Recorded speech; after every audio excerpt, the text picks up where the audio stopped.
Welcome! I'm Coach Jen, your BeliefSpark avatar, and now that you understand why the self-coaching model is so powerful, let's break it down through an example to see exactly how it works in real life and how you can shift your thinking for better feelings and results.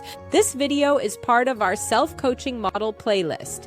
If you're new here, I recommend starting with video 1 to get the full foundation before diving in. For our first example, let's say the circumstance is, I didn't get the promotion.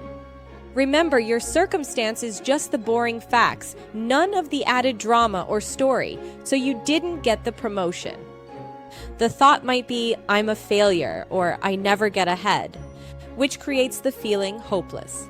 When feeling hopeless, you take the action of withdrawing from work or stop trying. And the result is to miss out on other opportunities, feel worse.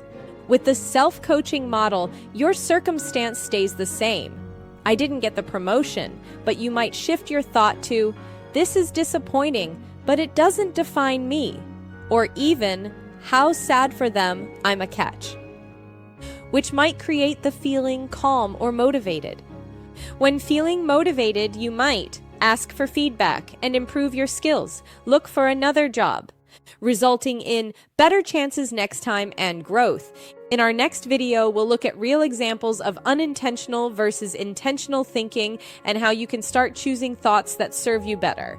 Remember, you can write in with your own everyday challenge using the link in the description to receive a personalized BeliefSpark coaching video.